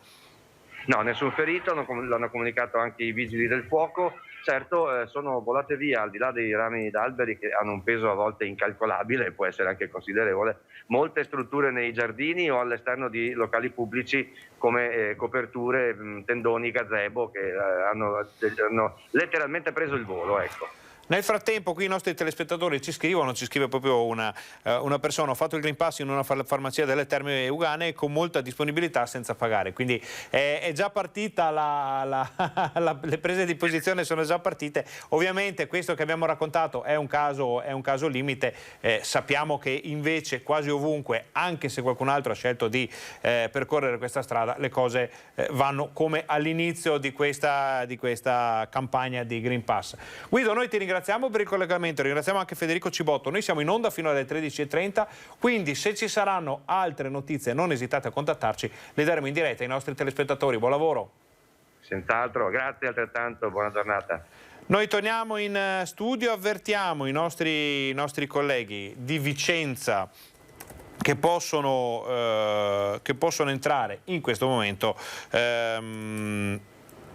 per parlarci dei danni, e non solo, perché sappiamo che a Vicenza c'è stato insomma, ci sono delle novità molto molto importanti per quanto riguarda l'omicidio di Marano avvenuto ieri. Vediamo se abbiamo qualche novità ancora, oppure se riusciamo a collegarci con la nostra redazione, o se andiamo invece in pubblicità. Anzi, a questo punto, visto che non abbiamo collegamenti al volo, facciamo una brevissima pausa pubblicitaria. State con noi, torniamo tra pochissimo e andiamo subito a Vicenza.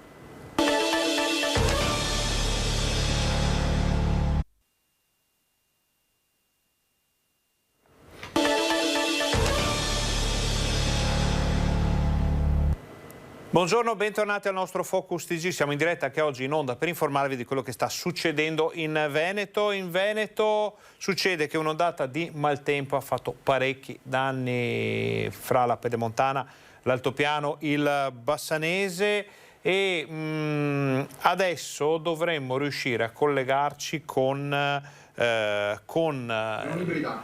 nostra collega Vanessa Banzato.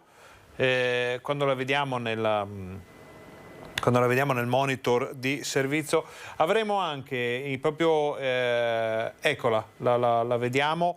Chiedo alla regia quando possiamo dare la linea ai colleghi, diamola immediatamente, perché così possiamo sentire. Ci pare di capire che siamo nelle zone circostanti Bassano del Grappa, dove accanto a me il sindaco Simone Bontorini. Siamo nella fascia di Corroigo, proprio al confine con Mussolente. Tra l'altro una fascia che è stata colpita in maniera molto forte nella nottata a causa vento, pioggia, grandine che si sono abbattute un po' in tutta la zona. Ricordiamo, prima di passare la parola al sindaco, una 60ina gli interventi che sono stati fatti dai vigili del fuoco nella sola provincia di Vicenza. L'altopiano di Asiago è stato fortemente colpito, ma anche la zona di Rossano Veneto. Siamo stati, tra l'altro, vi mostreremo anche nel corso dei nostri telegiornali proprio una fascia, una fetta del comune che è stata colpita pesantemente, in maniera fortissima dal vento, soprattutto dalla pioggia, alberi che si sono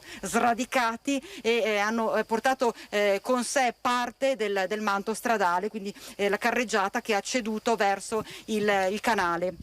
Quindi poi tutte le immagini verranno mostrate nel corso del nostro telegiornale, però anche qua Romano De Zelino, sindaco, una situazione per nulla piacevole. Sì, ieri sera verso le 9:30 abbiamo avuto queste forti raffiche di vento assieme al temporale. Ci sono stati parecchi alberi sradicati, parecchi rami in mezzo alle strade.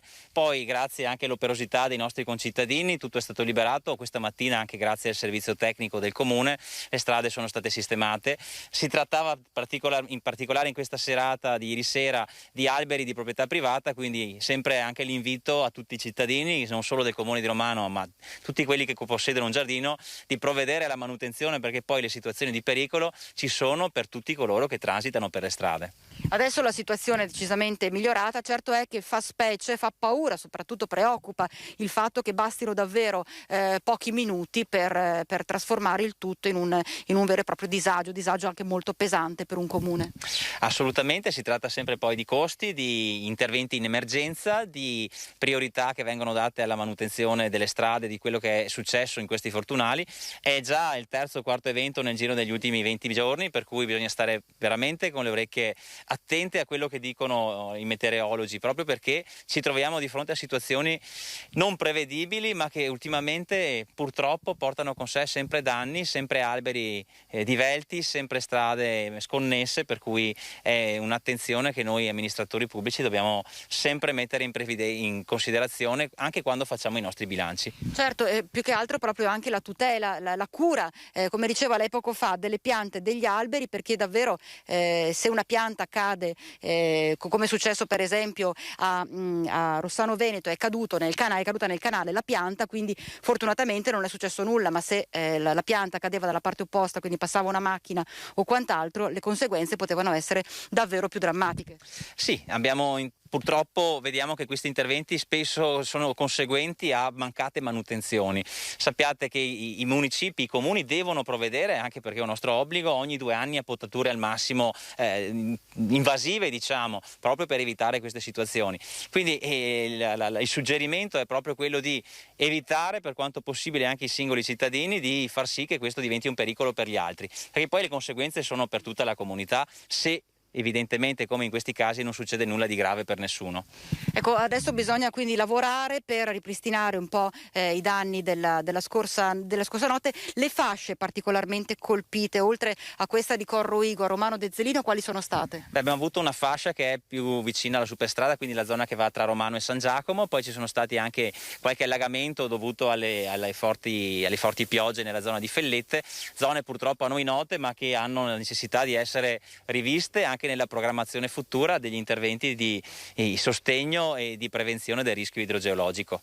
Bene, allora io ringrazio il sindaco di Romano Dezzelino Simone Bontorina. Ricordo tra l'altro, tra i tanti interventi, accennavo poco fa all'altopiano di Asiago, dove in zona di Roana nello specifico addirittura un albero è caduto e si è abbattuto sopra 2 macchine, 2 automobili. Dentro c'erano delle persone che fortunatamente non hanno riportato serie conseguenze. Comunque davvero una manciata di minuti di pioggia, vento, grandine fortissimi, e poteva davvero succedere il peggio. Ferdinando, io ti ricedo la linea. Noi ringraziamo la nostra collega e naturalmente anche il sindaco Simone Bontorin, e andiamo immediatamente, tempo tecnico di poter passare da una sorgente, chiamiamola così, all'altra, perché abbiamo Vicenza già collegato il nostro Daniele Garbin. Buongiorno Daniele, oggi c'è un po' di coda da queste parti, in questa fascia della nostra informazione, perché le notizie sono tante, noi vogliamo darle subito, immediatamente, in diretta, nel momento in cui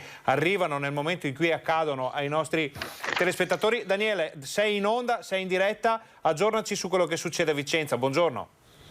Buongiorno Ferdinando, buongiorno anche a tutti i telespettatori. Purtroppo diciamo che la notizia saliente è la morte in carcere del muratore Gelindo Grisotto.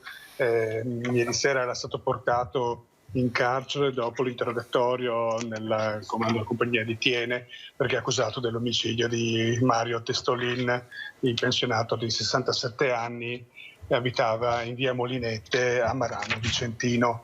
Ecco, già la notizia che riguardava ieri sera erano state notizie comunque gravi, non si era ancora fatto il nome, perché cercavamo in qualche modo anche le autorità giudiziarie di riuscire a convincere e ad ammettere le colpe e le responsabilità da parte dell'omicida. Una volta comunque arrivati al dunque, non è stato fatto altro che accompagnare Grisotto, il muratore di 53 anni, al carcere, alla casa circondariale qui di Vicenza.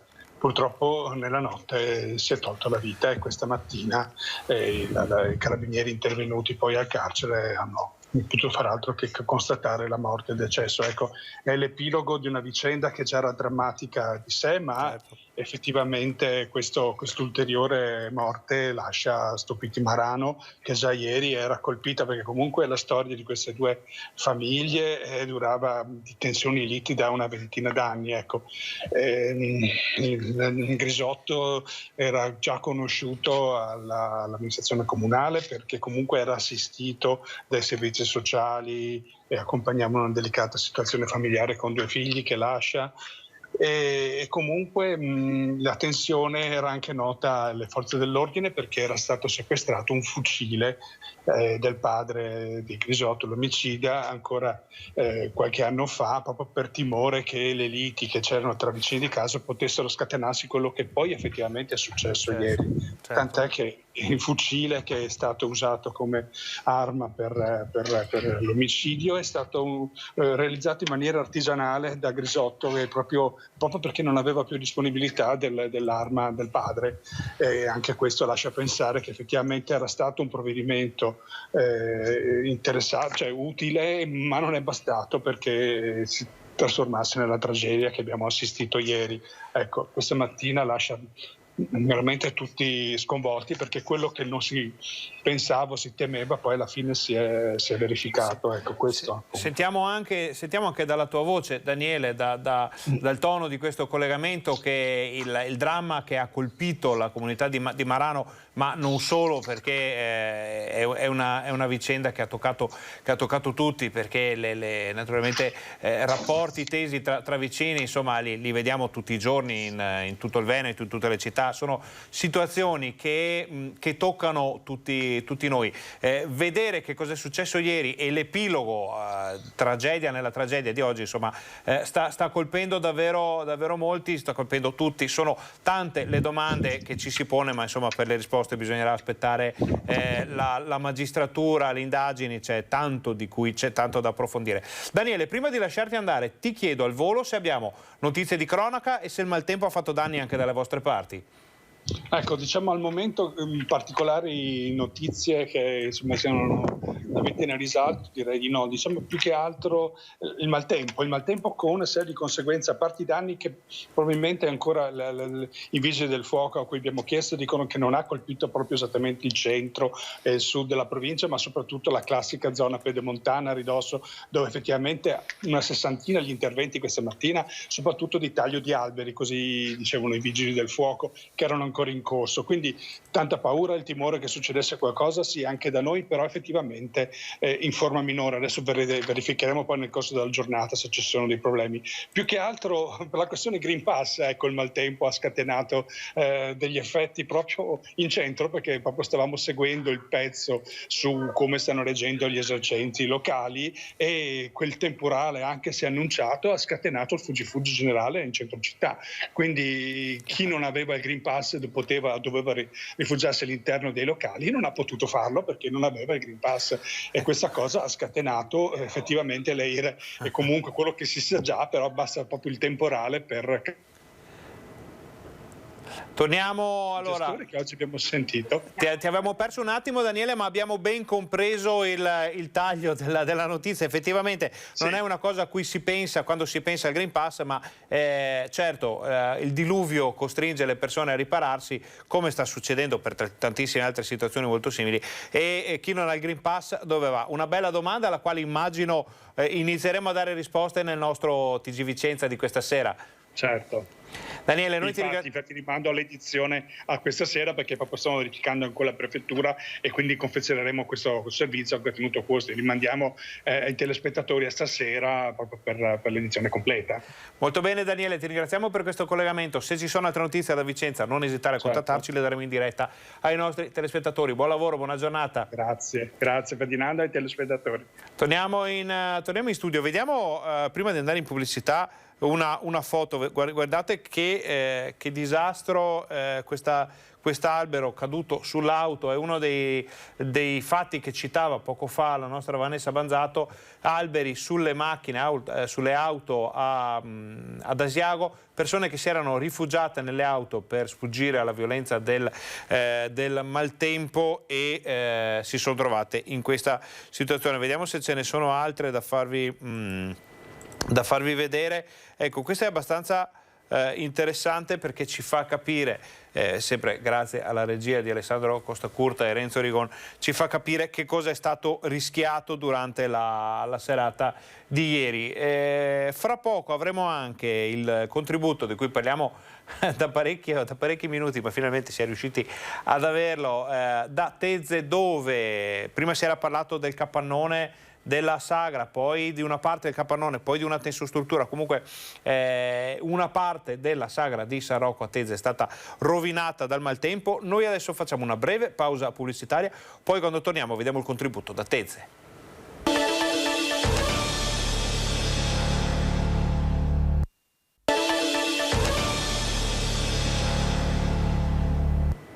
Buongiorno, bentornati al nostro Focus TG. Siamo in diretta anche oggi in onda per informarvi di quello che sta succedendo in Veneto. In Veneto abbiamo visto finora c'è stata un'ondata di maltempo che a Tezze sul Brenta, nel Bassanese, ha colpito in modo davvero durissimo. Vediamo il contributo.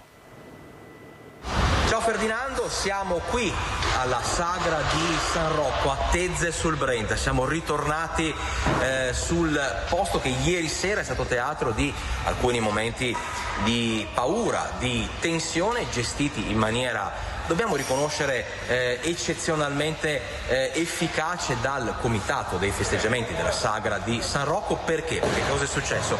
Ce lo racconta direttamente uno dei referenti della sagra, Gianni Tessarollo. Che cosa è successo ieri sera nel momento, diciamo, di maggiore intensità del temporale? Allora, è chiaro che noi siamo anche un po' abituati a questo tipo di eventi, perché la nostra sagra, essendo di agosto, è normale che qualche volta succeda.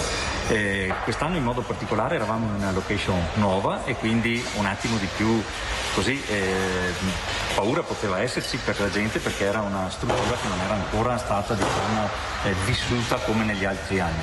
Però noi siamo stati veramente, credo, molto compatti, molto attenti, molto veloci nel chiudere immediatamente i tendoni in modo tale da evitare che il vento si potesse insinuare, e quindi questo ha già in parte, diciamo, tolto quelle grosse preoccupazioni che si potevano avere. Infatti la struttura ha retto molto bene, anche se poi a un certo punto abbiamo preferito fare in modo che la gente trovasse ricovero all'interno, diciamo, della nuova struttura in muratura, ed è chiaro che allora lì la tensione si è un attimo anche più abbassata e abbiamo visto gli effetti benefici, perché tutti erano molto più tranquilli, molto più sereni. Ecco, allora chiedo alla mia collega Erinda Chitezza di riprendere la tensostruttura all'interno della quale, appunto, ieri sera che cosa è successo?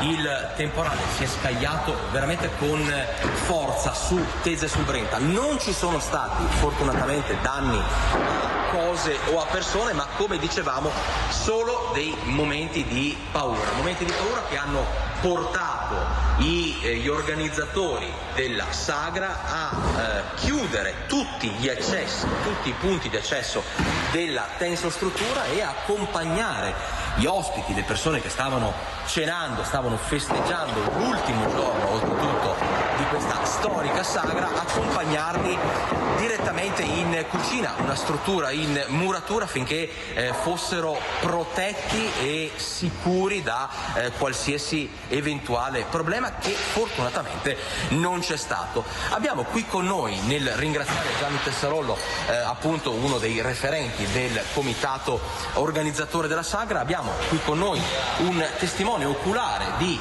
quei momenti così complicati, così difficili, momenti di paura. Bambini piangevano, però alla fine l'emergenza è rientrata presto. Sì, l'emergenza si è risolta e i volontari hanno fatto il loro dovere, e è un doveroso applauso da farlo, perché i volontari si sono molto impegnati nel gestire questa situazione, questa emergenza, però alla fine diciamo che abbiamo anche ripreso i festeggiamenti, quindi direi che la situazione è stata gestita in modo eccellente.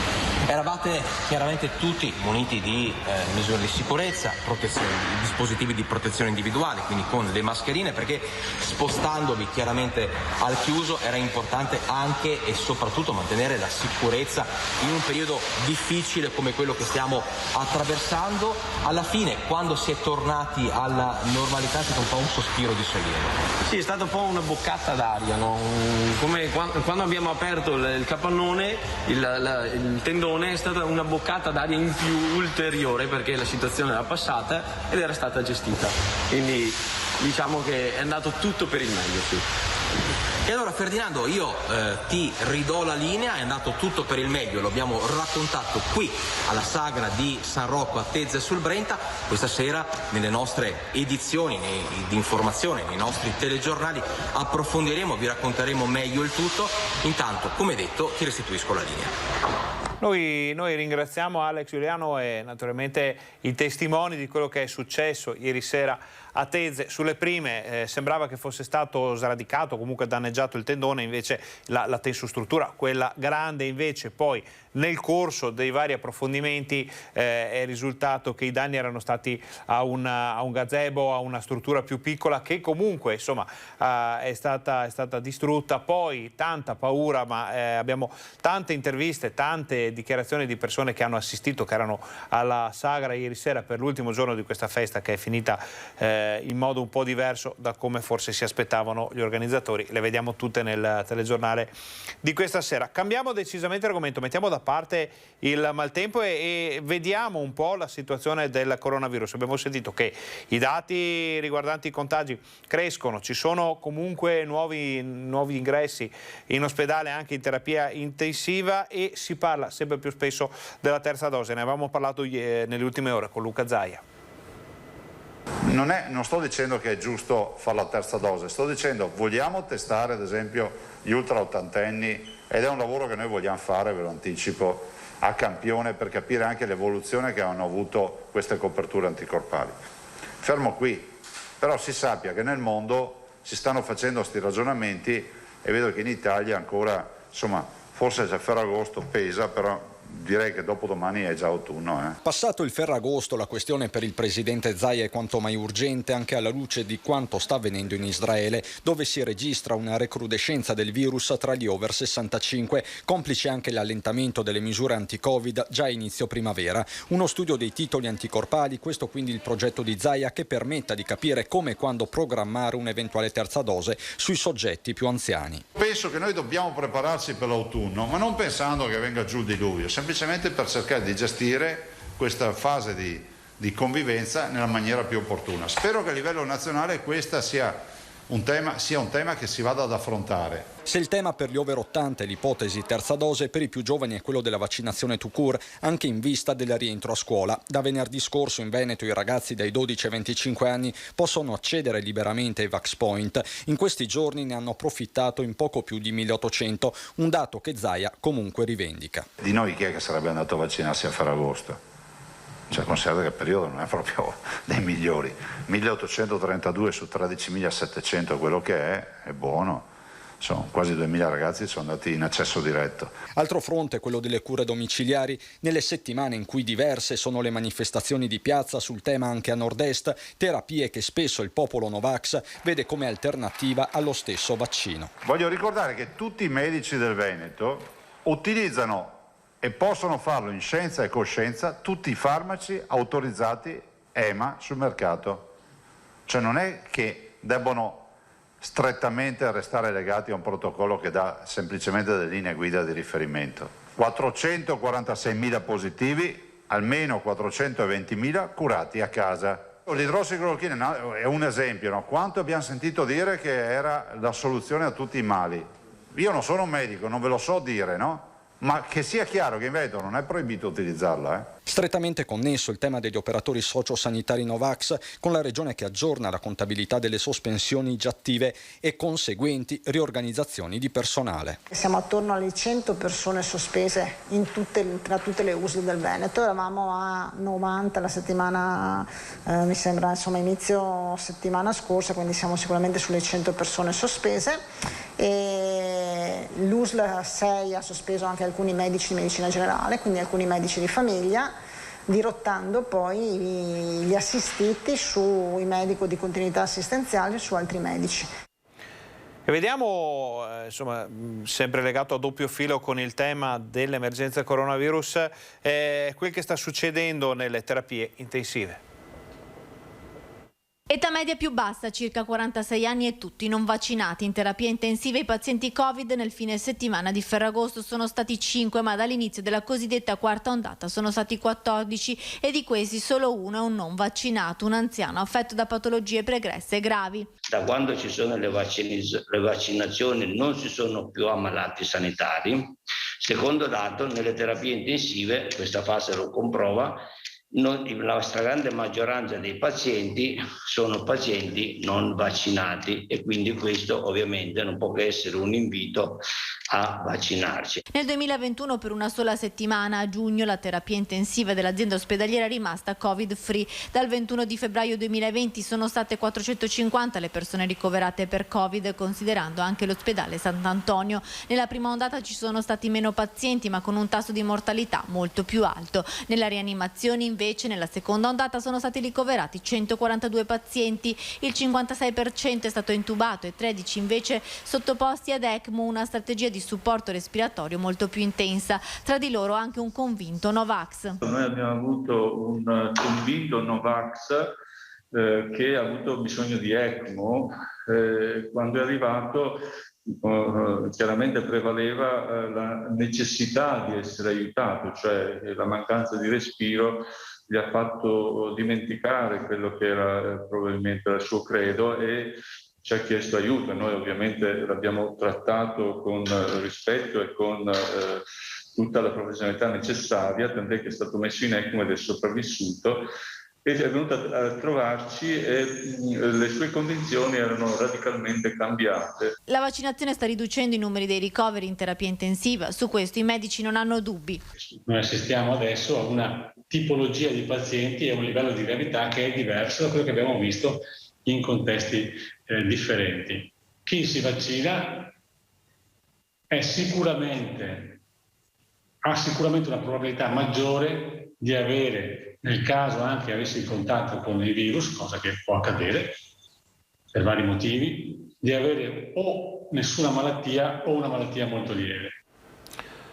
Allora, dall'ANSA non arrivano altre notizie riguardanti il Veneto, i nostri giornalisti, i nostri operatori sono tutti fuori per seguire i danni del maltempo, ma non solo, perché oggi insomma i temi sono molti di cui parlare. Ne parliamo nel TG Bassano di questa sera, nel TG Vicenza, cronaca, attualità politica. Avremo anche le dichiarazioni di Luca Zaia che non sono andate in onda durante la nostra informazione per un semplice motivo di collegamento, diciamo. Abbiamo un'intervista con ai nostri microfoni per capire anche da che parte va l'emergenza appunto coronavirus con i nuovi accessi in terapia intensiva, con la situazione degli ospedali. Quindi vi invitiamo a seguire i nostri telegiornali questa sera. Ringraziamo Renzo Rigone e Alessandro Costacurta per la regia, ringraziamo tutti i colleghi che ci hanno permesso di vedere che cosa sta succedendo in Veneto in queste ore, ringraziamo tutti voi per essere stati con noi e vi auguriamo un buon pomeriggio.